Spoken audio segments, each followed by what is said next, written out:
मिथुन राशि के अपने ही राशि की अधिपति बुध देव मार्गी अवस्था में आ रहे हैं 16 सितंबर सन 2023 के ठीक रात्रि के करीब 1:48 का वो समय होगा जब यही बुध देव आपके तृतीय भाव पर वक्री अवस्था से मार्गी अवस्था आ जाएंगे।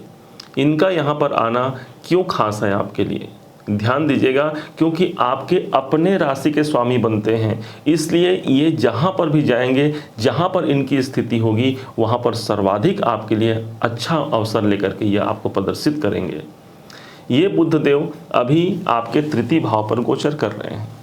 इनका तृतीय भाव पर गोचर करना, इसका मतलब साफ साफ ये हो गया, एक प्रकार से हमारे जीवन में साहस की अभिवृद्धि होने वाली है। माना जाता है कि जब जब हम अपना कोई कार्य करते हैं और यदि हमारा साहस कमज़ोर पड़ जाए, तब उस कार्य में प्रबुद्धता अथवा विजय प्राप्त करना हमें मुश्किल हो जाता है। लेकिन एक साहस हमें प्राप्त मात्र हो जाए तो हम अपने जीवन पर सफल हो सकते हैं। और यही बुध देव जो कि बुद्धिमता के कारक माने गए हैं, हमारी बुद्धि है यही बुद्ध, और जब ये मार्गी अवस्था में आते हैं, इसका साफ साफ मतलब हो गया कि हमारी बुद्धिमता के द्वारा, हमारे विवेक के द्वारा, हमारी प्रज्ञा शक्ति के द्वारा हम कोई बेहतर परिणाम को अपने जीवन पर हासिल कर सकते हैं। वास्तव में देखा जाए तो ये तीसरे घर पर यहाँ पर मार्गी हो रहे हैं। इसका प्रभाव ये भी खास हो गया, तीसरा भाव आपके मार्केटिंग का होता है। यदि आप इस फील्ड से जुड़ करके कोई कार्य कर रहे हैं, वहाँ पर आपको अच्छे खासे एडवांटेज देखने को मिल सकते हैं आपके जीवन में। तीसरा भाव ही वो स्थान हो गया जहाँ से जुड़ करके हम संचार माध्यमों से जुड़ते हैं। अर्थात यदि आपका कार्य संचार संबंधी कार्य है या इंटरनेट, मोबाइल या किसी भी कारण से आप टेक्नोलॉजी से जुड़ करके कार्य करते हैं, इसका मतलब हो गया बुध आपके सहयोगी बन जाते हैं इस टाइम पर सफलता दिलाने के लिए। सोशल मीडिया इत्यादि कार्य में भी ये सफलता को ही प्रदर्शित करते हैं। यदि मान लीजिए आप इन क्षेत्रों पे नहीं हैं, लेकिन भाई इससे, इस बुध से हम लाभ कैसे लें, तो उस स्थिति में आप चाहे व्यापारी हों तो ध्यान दीजिएगा, व्यापार के एक कारक ग्रह यदि कोई माने गए हैं तो यही बुध देवता होते हैं जो आपके अपने व्यापार के कारक ग्रह माने गए हैं। सिर्फ यही नहीं, यही बुध देवता वो ग्रह हो जाते हैं जब तीसरे भाव पर ये मार्गी अवस्था में आते हैं, तो अपने जॉब से संबंधित भी हम इंटरनेट में कोई प्रयास करते हैं, हम नेट के द्वारा कोई सर्च करते हैं, तो वहाँ पर भी इसी टाइम पीरियड में ये हमको अच्छा रिजल्ट ला करके दे सकते हैं। इनका यह स्थिति 16 सितंबर से 1 अक्टूबर तक रहेगा। इस दरमियान आप प्रयास कीजिए कि आपके सपने कहाँ हैं, आप प्रयास कीजिए कि मुझे कार्य कौन सा करना है और उस कार्य में लग जाइए, क्योंकि इस समय पर बुद्धि के कारक ग्रह बुध आपके मार्गी हो रहे हैं। इसी समय पर इस बुध के पास तीसरे भाव का बहुत ज़्यादा बल है। बल इसलिए भी ज़्यादा हो गया क्योंकि ये अपने मित्र सूर्य की राशि पर गोचर कर रहे हैं। सूर्य की राशि वो राशि हो गई, 5 नंबर की राशि सूर्य की होती है, जहाँ पर लिखा हुआ है 5, मतलब इस भाव के स्वामी सूर्य हो गए। सूर्य और बुध जब आपस में मिल जाते हैं तो बुधादित्य नाम का एक राजयोग भी बना देते हैं। अब समझिए कि इस बुध को कितना शक्ति मिल गया। आप अपने घर पे नहीं हैं, लेकिन आप अपने मित्र के घर पे हैं, कैसी अनुभूति होगी, बेहद अच्छी अनुभूति होगी। आप वहाँ पर ज़्यादा खुल करके कार्य कर पाएंगे, ज़्यादा अपने प्रयासों का प्रतिफल ले पाएंगे। ठीक इसी प्रकार से बुध देव जब यहाँ पर तीसरे भाव पर मार्गी हो रहे हैं अपने मित्र के घर पर, मतलब ये खुल करके आपके जीवन को भी प्रभावित करेंगे। भूलना नहीं है, इन बुध के पास एक और घर है, वो घर है आपके चतुर्थ भाव का घर। चतुर्थ भाव वो स्थान हो गया जो हमारे सुखों का होता है, हमारे जीवन में भूमि, भवन, वाहन, मकान, प्रॉपर्टियों का होता है। तो प्रॉपर्टी भाव के स्वामी इस समय पर तीसरे में जा रहे हैं, मतलब आपके अपने घर को सुनियोजित बनाने के लिए, उसे अच्छा बनाने के लिए आप भरकस प्रयास इस टाइम पर करेंगे। लेकिन हाँ, आपको सचेत कर दें कि चतुर्थेश अपने से 12वें भाव पर जा रहे हैं। अपने से 12वें भाव पर जाना, इसका मतलब घर में अशांति का माहौल क्रिएट ना हो पाए, इसका आपको ध्यान रखना है।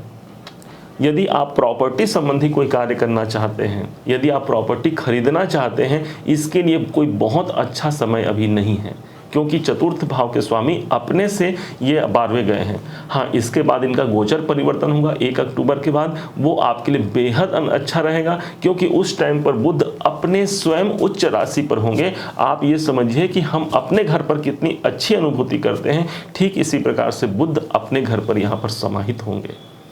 बुध के पास जब आपके चतुर्थेश का भी प्रभाव होगा तो माता के स्वास्थ्य में भी आपको ध्यान रखने की आवश्यकता है, किसी कारण से भी उनका तबीयत खराब ना हो पाए। बुध जब तीसरे भाव में होते हैं तब यहाँ पर एक अच्छा बात यह भी हो जाता है कि हमारे आस पड़ोस से, हमारे पड़ोसियों से भी हमारे वैचारिक जो वैमनस्य बने हुए हैं, जो अच्छी स्थितियाँ नहीं बनी हुई हैं, उसे भी यहाँ पर भरकस अच्छे बनाने का यहाँ पर प्रयास बुध देव के द्वारा आपके माध्यम से करेंगे।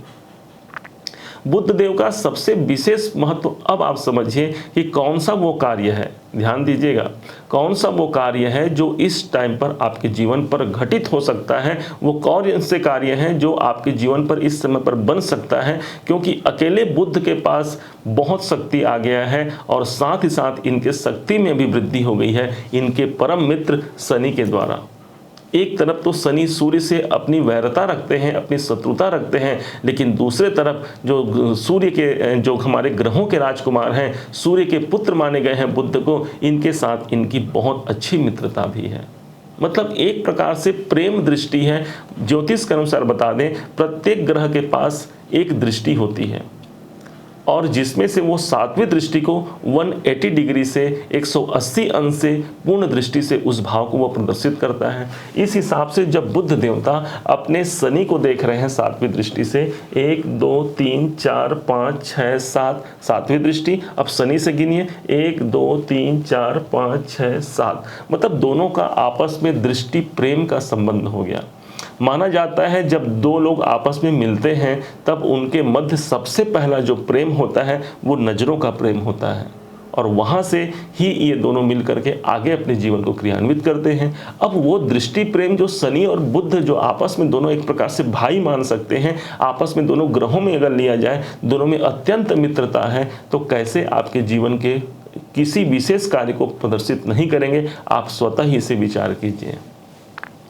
शनि चूँकि आपके जीवन में ये आपके भाग्याधिपति बनते हैं, मतलब आपके भाग्य के स्वामी सदैव के लिए हैं।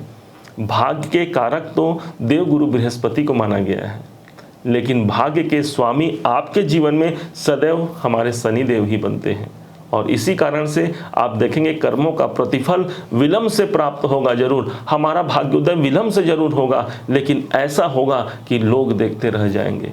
ये है शनि। शनि इतना कुछ प्रदान करते हैं, रंक को राजा और राजा को रंक बना देने का सामर्थ्य यदि किसी ग्रह के पास है वो एकमात्र शनिदेव हैं। और इन्हीं शनि की दृष्टि जब बुध पर पड़ जाए, बुध हमारी बुद्धिमत्ता है हमने कहा, और शनि हमारा कर्म है, हमारा भाग्य है आपके लिए। मिथुन राशि के अनुसार ये आपके भाग्याधिपति बनते हैं। इन दोनों का जब आपस में संबंध होगा, मतलब तीसरे और साथ ही साथ आपके नवम भाव, आपके 9वें भाव का एक संयोग बनेगा।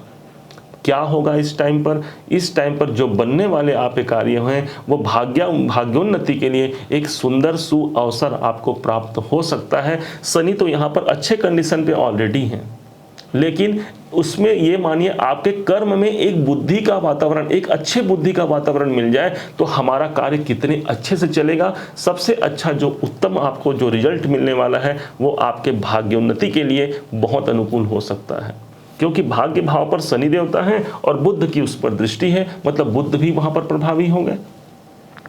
भाग्य उन्नति के लिए कोई आप प्रयास कर रहे हैं जिसकी विफलता लंबे समय से चली आ रही है, ये मानिए कि भगवान हमारे जो इष्ट देवता हैं उनकी कृपा से ही ये सब संभव हो पाया है। भाग्य उन्नति के लिए अनुकूल। दूसरा सबसे इंपॉर्टेंट चीज़ होगा, आपके जो उच्च वर्ग हैं, जो उच्चाधिकारी हैं, जो आपके सीनियर हैं, इनका सपोर्ट भी आपको मिल सकता है। उनके देखो बुध कौन है, तो बुध हमारी बुद्धिमत्ता है, हमारी निर्णय क्षमता है। उनके साथ मिलजुल करके आप कोई बेहतर कार्य कर पाएंगे या उनके द्वारा भी आपको लाभ की स्थिति मिल पाएगी। चूँकि हमारा नवम भाव हमारे भाग्य को प्रदर्शित करता है, साथ ही साथ हमारी यात्राओं को प्रदर्शित करता है। इस टाइम पर कोई एक ऐसा भाग्योन्नति के लिए आप छोटी मोटी कोई यात्रा भी कर सकते हैं जिसका परिणाम आपके लिए बहुत बड़ा होगा। माना जाता है यदि इस अच्छे समय पर कोई कार्य किया जाए उसका परिणाम बहुत अच्छा निकल के आता है। इससे अच्छा समय क्या लेंगे? आपने हमारे पूर्व वीडियो में देखा था, राहु देवता का प्रभाव भी अभी आपके ऊपर अनुकूल चल रहा है। सभी ग्रहों का प्रभाव लगभग अनुकूल चल रहा है, लेकिन आप ये समझिए हमारे जीवन में 9 ग्रह हैं और सभी हमारे जीवन में अच्छा परिणाम नहीं दे सकते। कभी कोई अच्छा परिणाम देते हैं, कभी कोई बुरा। लेकिन यदि हम उस ग्रहों को समझ जाएं, उनके प्रभावों को समझ जाएं, हमारा जीवन बेहतर से बहुत बेहतर हो सकता है। इसलिए ये बुध देवता अभी अनुकूल हैं, शनि के साथ मिल करके आपके जीवन में भाग्योन्नति के कार्य को मजबूत करेंगे। साथ ही साथ नवम भाव हमारे इष्ट कृपा का होता है। तो आपने अभी तक जो भगवान से आपने प्रार्थनाएं की हैं, क्या वो निरर्थक जाएगा? कभी नहीं जाएगा। कहते हैं भगवान के घर देर है अंधेर नहीं, और देर उसी के लिए है जिसने अपने करुण पुकार से भगवान को द्रवित नहीं किया हो। भगवान को जो एक बार द्रवित कर लेता है, अर्थात अपने अंतर मन से पुकार लेता है, भगवान दौड़े चले आते हैं उनके कार्य को सिद्ध करने के लिए। आपके अपने कार्य को सिद्ध करने के लिए भगवान कैसे नहीं आएंगे? आप स्वतः ही विचार कीजिए। अभी का समय जो चल रहा है इसके अनुसार ठीक 16 सितंबर को बुधदेव मार्गी हो रहे हैं और 19 सितंबर को भगवान गणनायक जो है विराजमान हो जाएंगे। सर्वस्व भारतवर्ष में एकमात्र गणपति बप्पा मोरिया का एक जयकारा होते हुए आप सुन पाएंगे। और इसी समय पर इन बुद्ध का सबसे बड़ा कनेक्शन हमारे गणेश जी महाराज से है, क्योंकि इस बुद्ध को श्री गणपति जी के कारक ग्रह माने गए हैं। इसलिए जब जब आपको बुद्ध से संबंधित कोई प्रॉब्लम हो, किसी बच्चे के वाणी में प्रॉब्लम हो, किसी के व्यापार में अगर परेशानी चल रही है, किसी के जीवन में उनके बातचीत करने में कोई प्रॉब्लम चल रही है, या कोई भी हमें मानसिक अशांति का सामना भी करना पड़ रहा है, उस कंडीशन पे आपको इसी समय पर चाहिए कि 19 तारीख को जो गणपति जी हमारे विराजमान होंगे, वहाँ से लेकर के 28 तारीख अनंत चतुर्दशी तक आपको प्रतिदिन या किसी एक दिन भी आप हरे हरे दूबी तोड़ करके, जो जिसे दुर्वा कहा जाता है, घास है ये दुर्वा, इसे ले जा करके भगवान गणनायक पर आप अर्पण कर सकते हैं। आपने हरा रंग अर्पण किया मतलब आपने बुद्ध को अर्पण किया है। भगवान गणपति को बहुत प्रिय है हरा हरा घास दूबी।